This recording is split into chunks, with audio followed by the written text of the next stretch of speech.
நாங்க இப்பயா மௌத்தா போறோம். நம்ம இப்பதானே சின்ன வயசு. நம்ம ஒரு 70-80 பிளஸ் ஆனதுக்கு பின்னாடி அதுக்கப்புறம் கொஞ்சம் கொஞ்சமா மரணம் வந்து ஒரு நோய் சரி வந்து கொஞ்சம் காலம் பெண்டிங் இருந்துட்டு பாவ மன்னிப்பு எல்லாம் கேட்டுட்டு மௌத்தா போகலாம் என்பதை போன்ற நினைத்து கொண்டுதான் நம்முடைய வாழ்க்கை இருக்குது. ஆனா யோசிச்சு பாருங்க, சிந்திச்சு பாருங்க, நேத்து ஏற்பட்ட நிகழ்வு, அந்த விபத்து யாருக்காவது ஏதாவது செய்யறதுக்கு டைம் இருந்திருக்குமா? ஒரு செகண்ட் கணக்கு டேக் ஆஃப் ஆகுது ஃளைட், அது ஒரு செகண்ட் கணக்கு மேல போகவே இல்லை, அதுக்குள்ள விபத்துக்குள்ளாகுது. அப்ப அப்படிப்பட்ட ஒரு நிலை ஏற்பட்டதுன்னு சொன்னா மறுமைக்கு நாம் தயாராக இருக்கிறோமா என்பதை சிந்திச்சு பார்க்கணும். أعوذ بالله من الشيطان الرجيم بسم الله الرحمن الرحيم السلام عليكم ورحمة الله وبركاته.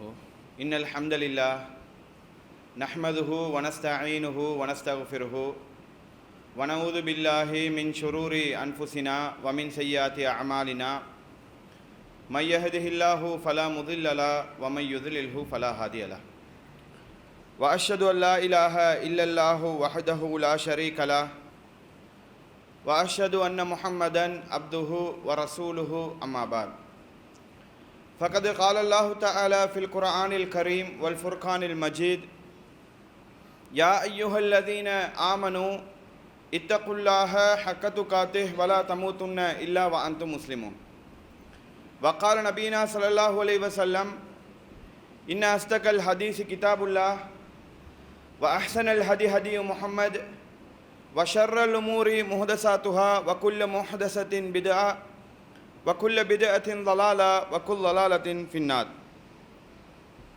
புகழனைத்தும் ஏக வல்லவனாகிய அல்லாஹ் ஒருவனுக்கே.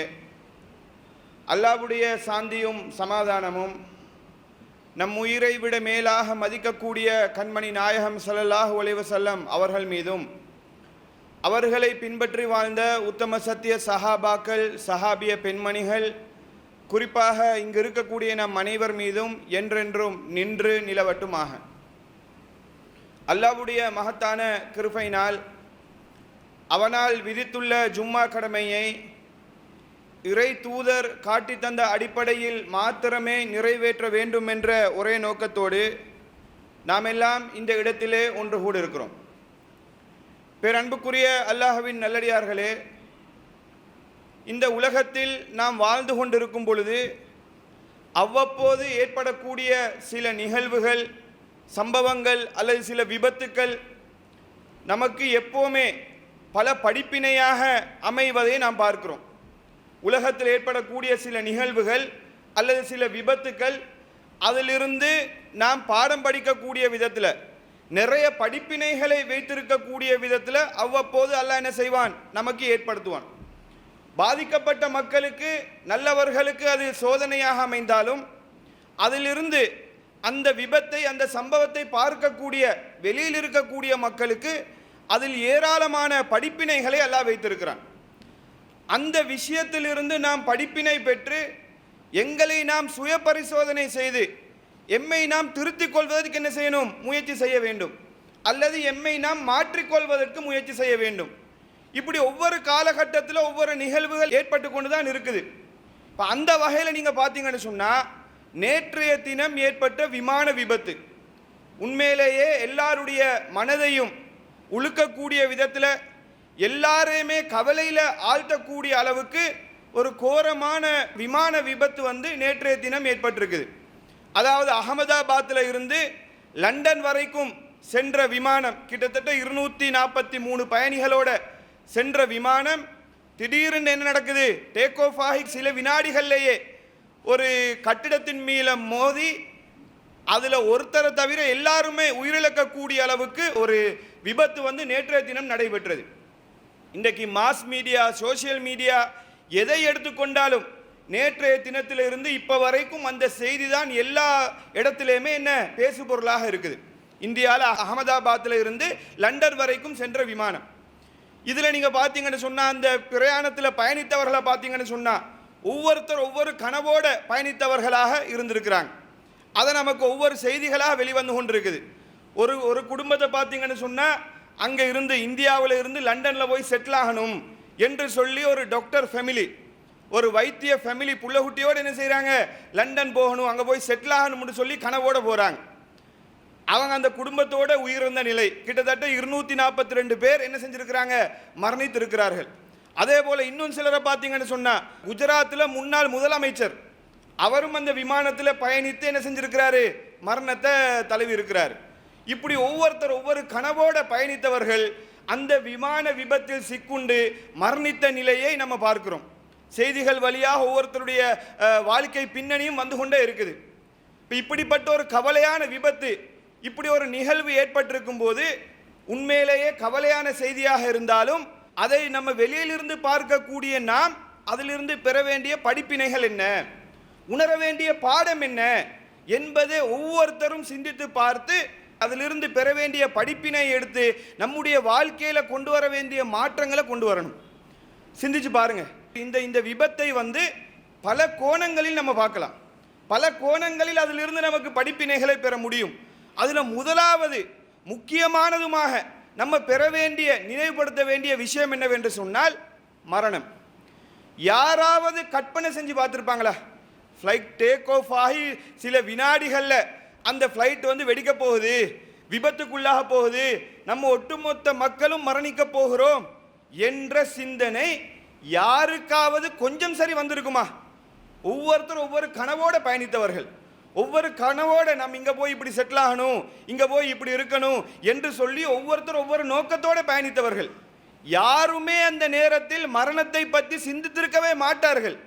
ஆனால் அல்லாஹ்வுடைய விதி பிரகாரம், இறைவனுடைய நாட்ட பிரகாரம் அந்த விமானம் விபத்துக்குள்ளாகி அதில் பலரும் மரணிக்கக்கூடிய நிலைதான் ஏற்படும் என்று அல்லாஹ் விதித்ததன் அடிப்படையில் அந்த விபத்து ஏற்பட்டிருக்குது. அப்போ நம்ம என்ன யோசிக்கணும்னு சொன்னால், நாளைக்கு இதே போல நிலை நமக்கும் ஏற்படலாம். நமக்கு இப்படிப்பட்ட ஒரு நிலை ஏற்பட்டன்னு சொன்னால் அதை ஏற்றுக்கொள்ளக்கூடிய மனநிலையில் நாம் இருக்கிறோமா, அல்லது அதை தாங்கிக் கொள்ளக்கூடிய, அதை ஏற்றுக்கொள்வதற்கு நம்ம தயாராக இருக்கிறோமா என்பதை ஒவ்வொருத்தரும் சிந்திச்சு பார்க்கணும். இன்னைக்கு யோசிச்சு பாருங்க, மரணம் என்ற ஒன்று நமக்கு நிகழும், அது நமக்கு ஏற்படும் என்பதில் யாருக்குமே மாற்றுக்கிறது கிடையாது.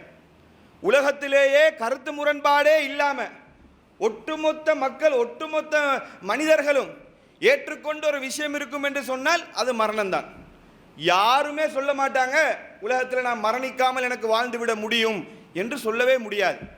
வாழ்நாள் வேணா முன்ன பின்ன 100 வருஷம் 90 80 இப்படி முன்ன பின் ஆகலாமே தவிர மரணம் நிகழும் என்பதில் யாருக்கும் எல்முனையளவும் சந்தேகம் கிடையாது. யாருக்காவது மாற்று கருத்து இருக்குதா? இல்லை. ஆனால் அப்படி இருந்தும் மனிதனுடைய செயல்பாடை பார்த்தீங்கன்னு சொன்னா மரணம் நமக்கு முன்கூட்டியே தெரியும் போலவும், அதாவது நம்ம இத்தனை வருஷத்துல தான் மௌத்தா போவோம், நமக்கெல்லாம் நோய் நொடிகள் எல்லாம் வந்து கொஞ்சம் காலம் பெண்டிங்ல இருந்துட்டு மௌத்தா போவோம் என்பதை போன்று நினைத்து கொண்டுதான் நம்முடைய வாழ்க்கையை நம்ம அமைத்துக் கொண்டிருக்கிறோம். ஒவ்வொரு செயல்பாடையும் செய்யும் போதும், ஒவ்வொரு காரியங்களை செய்யும் போதும் நம்முடைய மனநிலை என்னன்னு சொன்னா, நம்ம என்ன மௌத்து வரும் தான், அது நமக்கு இப்போ வருமா, நாங்கள் இப்போயா மௌத்தா போகிறோம், நம்ம இப்போ தானே சின்ன வயசு, நம்ம ஒரு 70 80 ப்ளஸ் ஆனதுக்கு பின்னாடி அதுக்கப்புறம் கொஞ்சம் கொஞ்சமாக மரணம் வந்து ஒரு நோய் சரி வந்து கொஞ்சம் காலம் பெண்டிங் இருந்துட்டு பாவ மன்னிப்பெல்லாம் கேட்டுட்டு மௌத்தா போகலாம் என்பதை போன்ற நினைத்து கொண்டு தான் நம்முடைய வாழ்க்கை இருக்குது. ஆனால் யோசிச்சு பாருங்க, சிந்திச்சு பாருங்க, நேற்று ஏற்பட்ட நிகழ்வு அந்த விபத்து யாருக்காவது ஏதாவது செய்கிறதுக்கு டைம் இருந்திருக்குமா? ஒரு செகண்ட் கணக்கு டேக் ஆஃப் ஆகுது ஃப்ளைட், அது ஒரு செகண்ட் கணக்கு மேலே போகவே இல்லை, அதுக்குள்ளே விபத்துக்குள்ளாகுது. அப்போ அப்படிப்பட்ட ஒரு நிலை ஏற்பட்டதுன்னு சொன்னால் மறுமைக்கு நாம் தயாராக இருக்கிறோமா என்பதை சிந்திச்சு பார்க்கணும். திருமறை குர்ஆன்ல அல்லாஹ் மரணத்தை பற்றி சொல்கிறான். மரணத்தை பற்றி சொல்லும்போது அல்லாஹ் எப்படி சொல்கிறான்னு கேட்டால், குல் நபியை நீங்கள் சொல்லுங்கள், இன்னல் மவுத், இந்த மரணம்ண்டா என்ன தெரியுமா? மரணத்தை பற்றி அல்லாஹ் சொல்லும்போது மரணம்ண்டா என்னன்னு அல்லாஹ் சொல்கிறான். இன்னல் மவுத் இல்லது, இந்த மரணம்ண்டா என்னன்னு சொன்னால் தஃபிர்ரூன மின்ஹு, எதை விட்டு நீங்கள் விரண்டோடுவீங்களோ அதுதான் மரணம். யாருமே விருப்பப்பட மாட்டாங்க.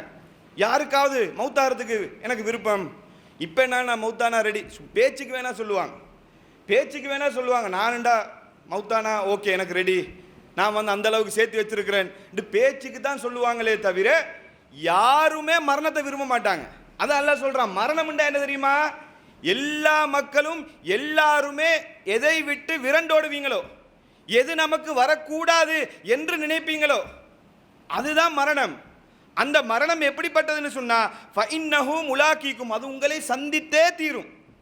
நீங்கள்லாம் விரண்டோடினாலும் உங்களுக்கு எல்லாம் விருப்பம் இல்லாட்டியும் அது உங்கள்கிட்ட வந்து தான் தீரும் என்று சொல்லி அல்லாஹ் திருமறை குர்ஆன்ல சொல்லி காட்டுகிறான். அப்போ மரணம்ன்றது நமக்கு வரும் என்பதில் யாருக்கும் மாற்று கருத்து இல்லை. நம்முடைய மனநிலை எப்படின்னு கேட்டால் அது நமக்கு இப்போ வராது, அது மௌத்தாகிறதுக்கு வேறு ஆட்கள் இருக்கிறாங்க, நாங்கள் லேட்டா இப்படின்ற மாதிரி மனநிலையில் நம்ம வாழ்ந்து கொண்டிருக்கிறோம். அப்போ நம்ம என்ன யோசிக்கணும்னு சொன்னால், நிறைய பேர் அந்த விமானத்தில் பயணித்தவருடைய நிலையை பார்த்தீங்கன்னு சொன்னால் ஒவ்வொருத்தர் செல்ஃபி எல்லாம் ஃபோட்டோவில் எடுத்து போட்டிருக்கிறாங்க. யாராவது நினச்சிருப்பாங்களா இது நம்முடைய கடைசி செல்ஃபி, இதுதான் நம்முடைய கடைசி ஃபோட்டோ, இதுக்கப்புறம் நம்ம வாழ்க்கை முடிஞ்சிருச்சு? யாருமே கற்பனை செஞ்சு பார்த்துருக்க மாட்டாங்க. ஆனால் விபத்து நிகழ்ச்சா இல்லையா? இப்போ நம்ம என்ன யோசிக்கணும்னு சொன்னால், இன்றைக்கி ஜும்மாத்துல வந்திருக்கிறோம், அடுத்த செகண்ட் நமக்கு நிச்சயமா, அடுத்து நம்ம திரும்பி போவோம்ன்ற நிச்சயமா, பாதையை கடந்து விடுவோம் என்பது நிச்சயமா? அப்போ நிச்சயம் இல்லாத வாழ்க்கையில் கிடைக்கக்கூடிய நேரத்தில் அல்லாஹ் நமக்கு ஒவ்வொருத்தருக்கும் ஒவ்வொரு டியூரேஷன் தந்திருக்கிறான்னு சொன்னால், அதை வைத்து மறுமைக்கு நாம் என்ன தயாரித்து வைத்திருக்கிறோம், எங்களை நாம் மறுமைக்கு தயார்படுத்தி விட்டோமா என்பதை தான் யோசிக்கணும். பொருளாதாரத்தை திரட்டுங்க, தப்பு கிடையாது, மார்க்கமே திரட்ட சொல்லி தான் சொல்லுது. ஜும்மா முடிகிறதோட போய் சம்பாதிங்கன்னு தான் மார்க்கம் சொல்லுது, அதெல்லாம் ஓகே. அதோடு சேர்த்து மறுமைக்கு சேமிக்க வேண்டிய பகுதியை நம்ம சேமிச்சிருக்கிறோமா சிந்தித்து பார்க்க வேண்டும். ஏன்னா நம்ம மௌத்தா போனதுக்கு பின்னாடி நமக்காக வேண்டி அவர் செய்வார், என்னுடைய புள்ளகுட்டி செய்வாங்க, அதில் எதிர்பார்க்க முடியாது. செய்யக்கூடிய பிள்ளைகளாக நம்முடைய பிள்ளைகளை வளர்க்க வேண்டும். அப்படி இருந்தாலும் நம்ம தான் என்ன செய்யணும், எங்களுடைய மறுமை வாழ்க்கைக்கு கபருக்கு நம்ம தயாரித்து வைத்துக் கொள்ள வேண்டும். சஹாபாக்கள் கேட்குறாங்க, யார் ரசூலுல்லாஹ், என் பெற்றோர் மௌத்தா போயிட்டாங்க, உயிரோடு இருந்திருந்தா தர்மம் செஞ்சுருப்பாங்க, நான் உங்களுக்காக வேண்டி தர்மம் செய்யட்டுமா? ஓகே, தாராளமாக செஞ்சு கொள்ளுங்கன்றாங்க. அனுமதி இருக்குது யாருக்கு? நல்ல பிள்ளைகளை பெற்றுட்டு போயிருந்தோம்னு சொன்னால், பிள்ளைகளை வளர்த்துட்டு போயிருந்தோம்னு சொன்னால், நாங்கள் மௌத்தா போனதுக்கு பின்னாடி அந்த பொருளாதாரங்களை வைத்து நம்முடைய பேரில் தர்மங்கள் செய்வாங்க. யார்? சாலிகான பிள்ளையாக இருந்தால் தான் செய்வான்.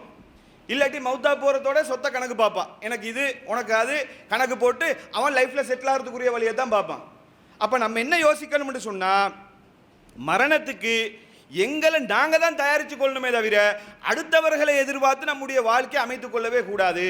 எந்த வினாடியும் எந்த நேரமும் நம்மை மரணம் வந்தடையலாம், அதற்கு நாம் தயார் நிலையில் இருக்கிறோமா என்பதை ஒவ்வொருத்தரும் சிந்தித்து பார்க்க வேண்டும். அதே போல் பார்த்தீங்கன்னு சொன்னால், அந்த விமான விபத்தில் நீங்கள் பார்த்தீங்கன்னு சொன்னால் 243 பேர் ட்ராவல் பண்ணியிருக்கிறாங்கன்னு சொன்னால், அதில் ஒருத்தர் உயிர் தப்பியிருக்கிறார். அந்த விமானத்தில் பயணித்த ஒரு நபர் அவ்வளோ பெரிய விபத்தில் ஒருத்தர் உயிர் தப்பி பெரிய காயங்கள் எதுவும் இல்லாமல் இன்றைக்கி வைத்தியசாலையில் அனுமதிக்கப்பட்டு ட்ரீட்மெண்ட் எடுத்துகிட்டு இருக்கிறார். இது நமக்கு என்னத்தை உணர்த்துது? என்னதான் இருந்தாலும் இறைவனுடைய விதின்னு ஒன்று இருக்குது, இறைவன் நாடாமல் எதுவுமே நடக்காது. ஒருத்தனுடைய மரணம் இந்த டைமில் இந்த செகண்டில் தான் வரணும்னு எல்லாம் விதிச்சிருந்தேன்னு சொன்னால் அதை யாராலே மாற்ற முடியாது.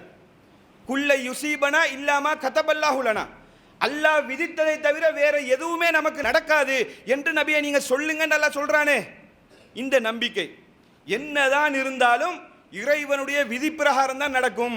மரணம் என்பது ஒரு மனிதனுக்கு எப்போ அல்லாஹ் ஃபிக்ஸ் பண்ணி வச்சிருக்கிறானோ அப்போதான் அது வருமே தவிர நம்ம நினைச்ச நேரம் எல்லாம் அது வராது.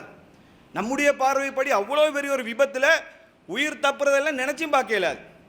இந்த ஃபோட்டோஸ் அந்த வீடியோக்கள் எல்லாம் பார்க்கலாம், ஒரே அடியில் விமானம் வந்து விபத்துக்குள்ளாகுது, அப்படியே வெடித்து சின்ன வினமாக போகுது, அதில் இருந்து ஒருத்தர் உயிர் தப்பியிருக்கிறார்.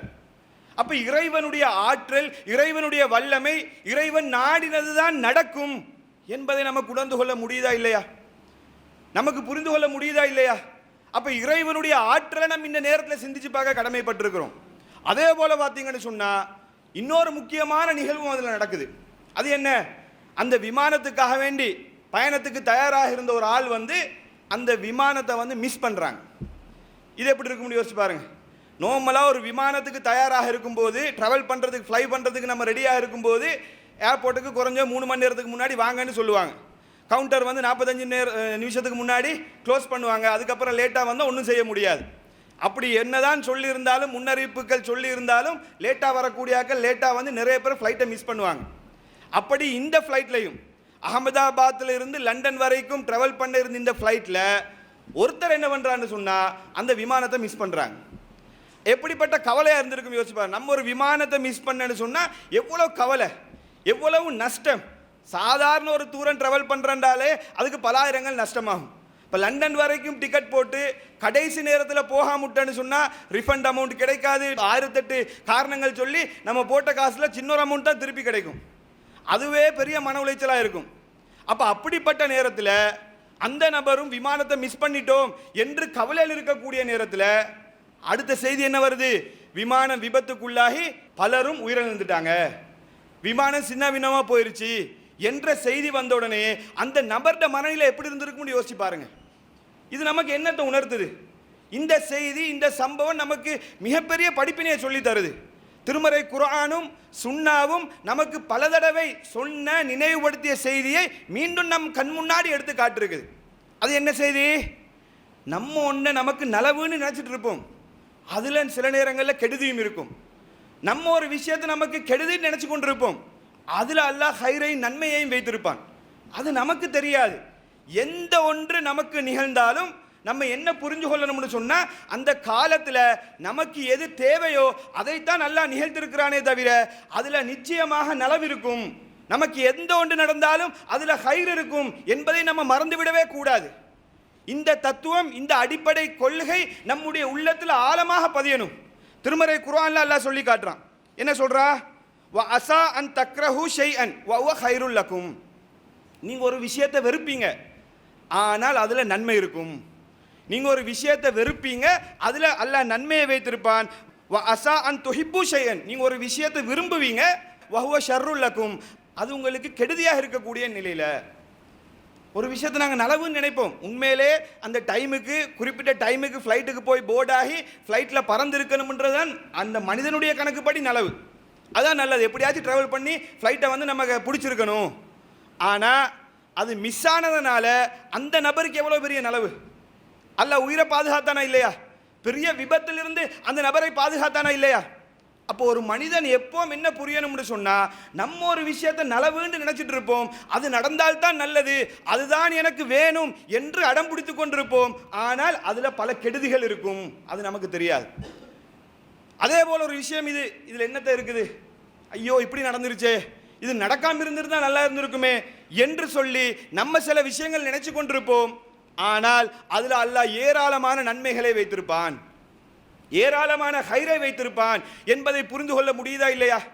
இந்த அடிப்படை, இந்த தத்துவம் உள்ளத்தில் ஆழமாக பதிந்தால் நம்முடைய பல மன உளைச்சலுக்கு, பல டிப்ரெஷனுக்கு இதில் தீர்வு இருக்குது.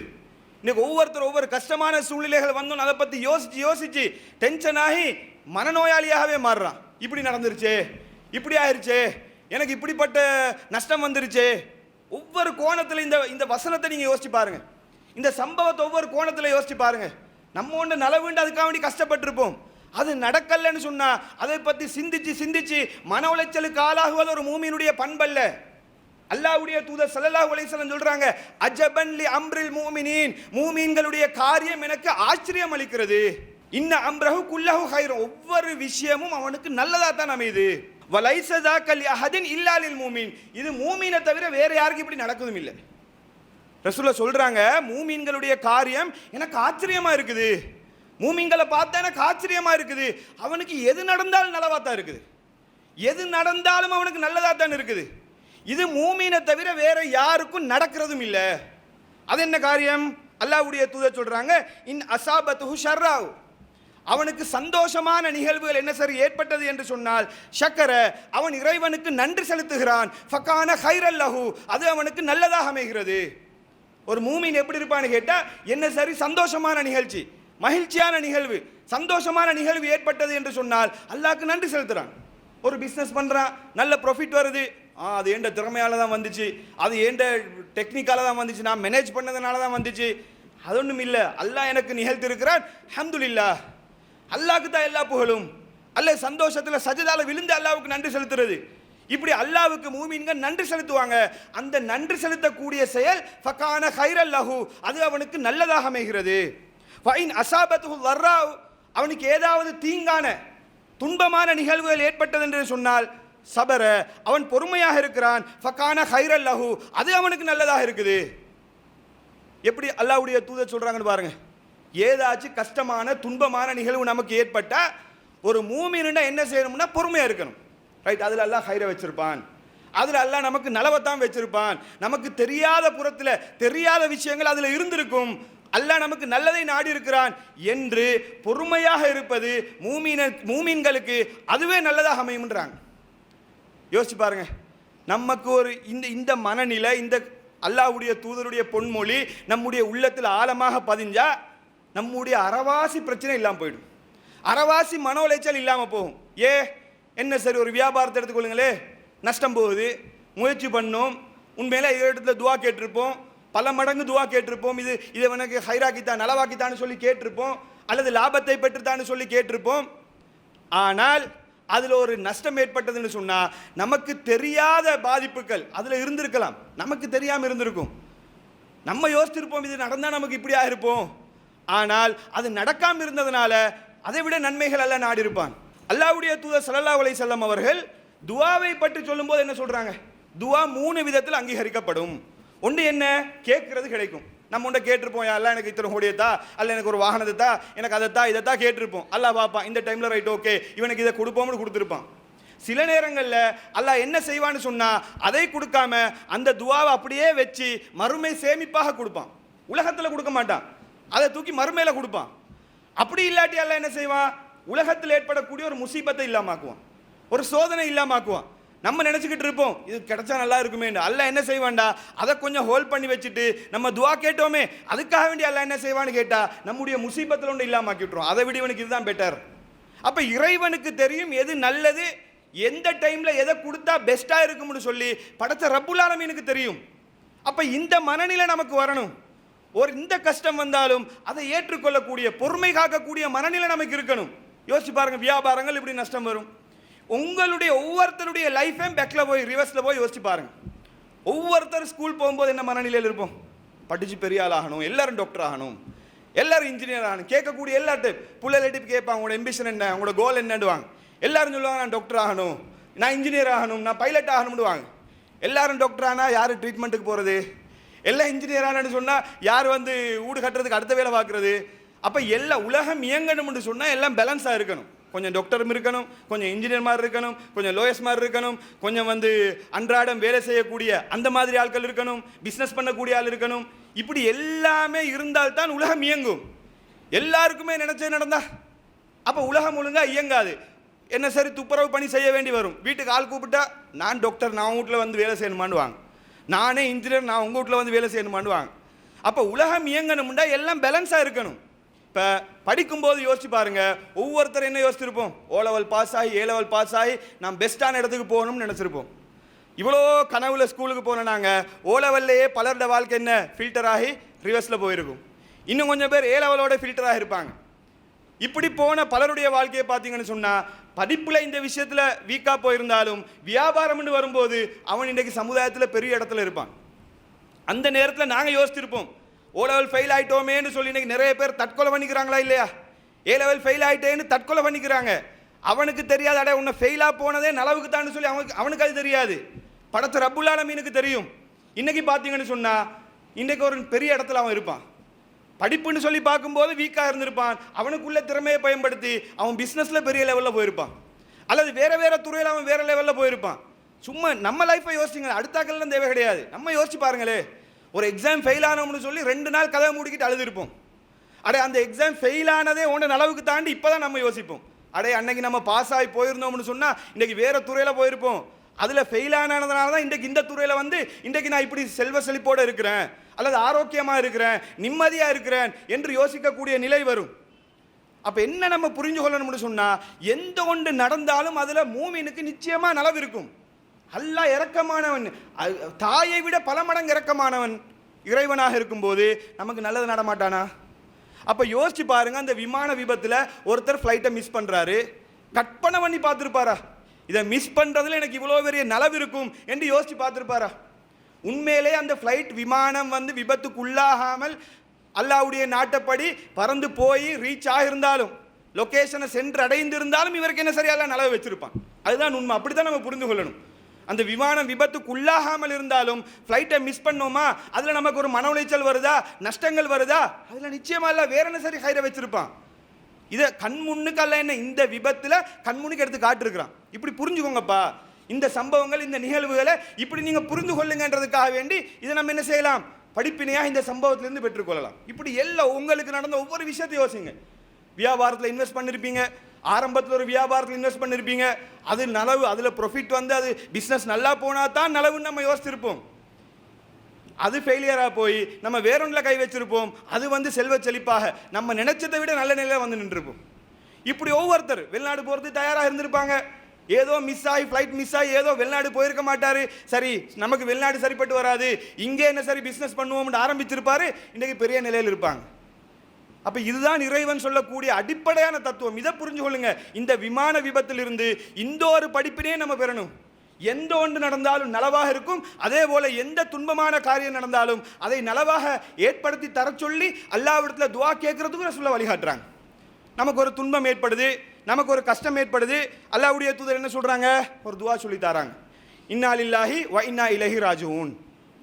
இன்னா லில்லாஹி, நாம் அல்லாஹ்வுக்குரியவர்கள், வ இன்னா இலைஹி ராஜிஊன், அவனின் பக்கமே மீளக்கூடியவர்கள்.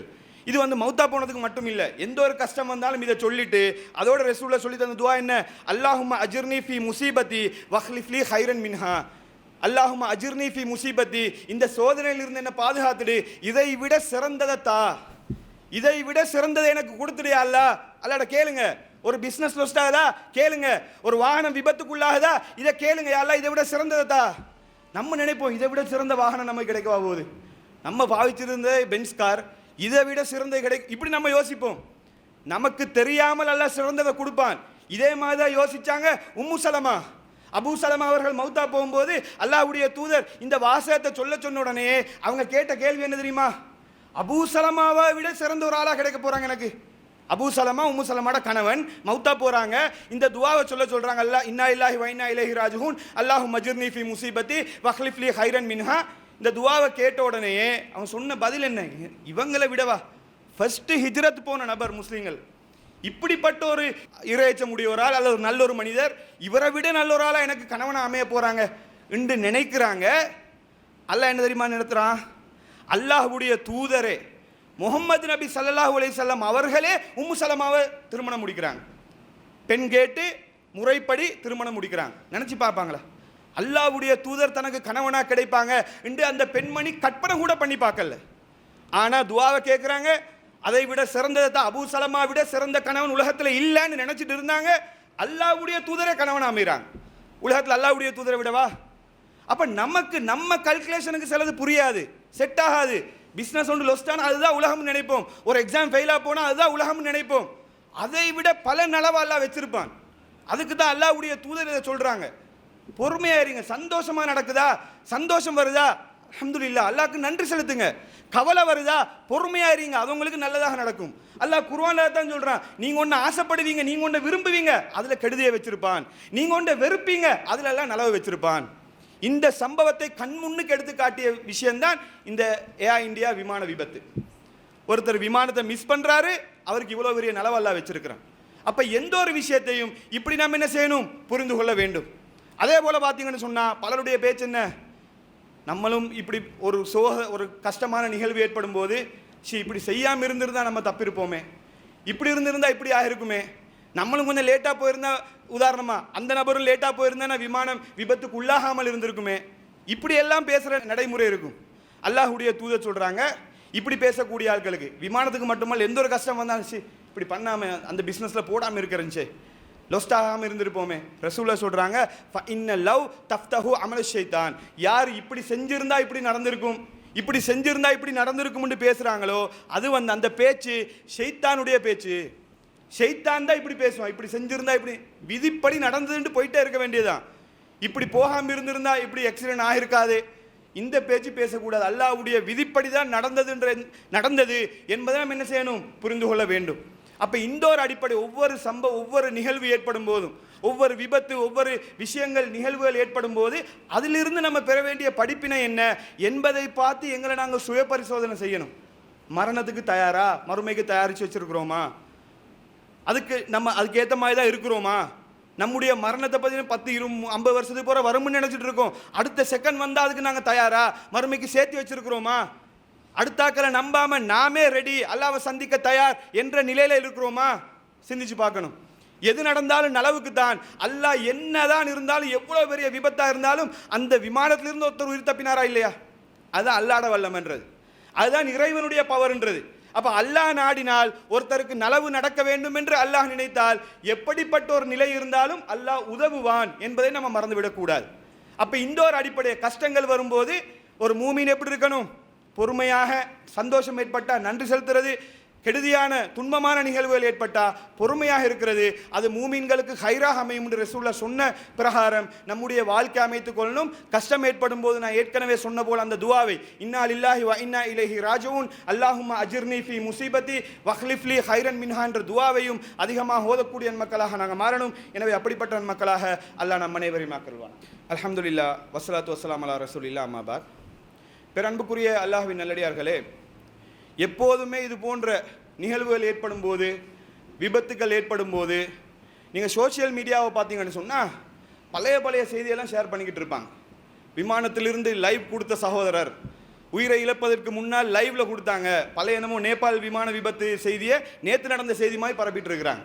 இதுக்கு முன்னாடி நடந்த விமான விபத்து செய்தியெல்லாம் எடுத்து போட்டு பார்த்தீங்களா, லைவ் கொடுத்தாங்க, உள்ளிருந்து பேசிய நபர், அப்படி செஞ்ச நபர்னு சொல்லி அந்த வீடியோ எல்லாம் ஷேர் ஆகிட்டு இருக்கும். இந்த விமான விபத்து மட்டுமல்ல, பொதுவாக என்ன சரி ஒரு நிகழ்வு நடந்ததுன்னு சொன்னால் காசான்னு சொல்லிக்கிட்டு காசாக்கு சம்மந்தம் இல்லாத வீடியோலாம் ஷேர் ஆகிட்டு இருக்கும்.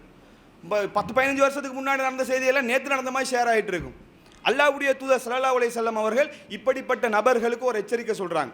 என்ன எச்சரிக்கைன்னு சொன்னால், கஃபா பில் மர்இ கஸிபன், ஒருத்தன் பொய்யன் என்பதற்கு மிகப்பெரிய சான்று என்னன்னு சொன்னான், ஒருத்தர் பொய்யர் என்பதற்கு மிகப்பெரிய சான்று என்னன்னு சொன்னா, ஐயுஹத்திஸ பிகுல்லி மா சமிஅ, கேள்விப்பட்டதையெல்லாம் அறிவிக்கிறானே, இங்களை கேட்கறது, இங்களை சொல்றது, இங்களை வருதா அப்படி லைக்கை போட்டு அப்படி ஷேரை பண்ணி விடுறது, கேள்விப்பட்டது உண்மையா பொய்யா அதெல்லாம் விசாரிக்க மாட்டார், வாரத்தை அப்படியே ஷேர் பண்ணி விடுறது, ஒரு தட்டி விடுறது.